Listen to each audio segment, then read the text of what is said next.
যখন ফোন করেছিল, ফোন করবার পরে আমরা চারিদিক থেকে চেষ্টা করি। কালকে রবিবার ছিল, কোনো ডাক্তার কিচ্ছু নেই। তারপরে আমি কলকাতাতে ফোন করি রাজ্য পানি সম্পদ দপ্তরে।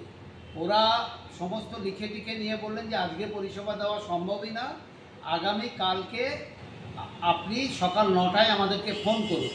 এর মধ্যে আমাদের লোকজনকে দু একজনকে আমরা পাঠাবার চেষ্টা করেছি এবং তপনের এক ডাক্তারবাবু রাত্রিবেলা এসেছিলেন প্রাণী সম্পদ বিভাগে, ওইখানেই বাড়ি। উনি রাতে 2টো ইঞ্জেকশন দিয়েছে। আজকে আমি যখন ফোন করি তখন রাজ্য দপ্তর থেকে জেলাকে ফোন করে।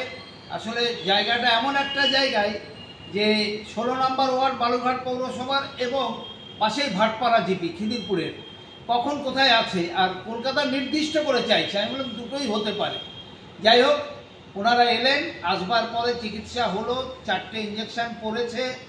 তারপরে মোবাইল যে আমাদের দীর্ঘদিনের দাবি ছিল সেটা তৈরি হয়েছে, মোবাইল অ্যাম্বুলেন্স 6টা ব্লকে পাওয়া গেছে মোবাইল অ্যাম্বুলেন্স। সেই মোবাইল অ্যাম্বুলেন্স এলো, ভিটামিন দিল এবং অনেক জায়গায় কেটেছে সেই জায়গার জন্য মলম দিলেন, আরও কিছু ইঞ্জেকশন দিলেন, বললেন ট্যাবলেটে খাওয়াতে একটু অসুবিধা হবে, ইঞ্জেকশনটা দিলেন। আমরা পাটা সব কিছু টেস্ট করলাম আর কি, কারণ আমাদের এখানে তো মোবাইল কোনো এক্সরে মেশিন নেই। টেনে টুনে কোমরে লেগেছে কিনা সব দেখে দেখা গেল না, কিছুই না। কিন্তু সকালবেলা আর একটা সার এসে ওকে ঢিস দিয়েছে। আমরা বারবার বললাম ওনাদেরকে আপনারা একটু দেখুন বাঁশ দিয়ে আটকে দেওয়া যায় কিনা। একটা পলিথিন লাগিয়ে দিয়েছিল ওরা রাত্রিবেলা, সেখান থেকেও সারটা সরে গেছিলো।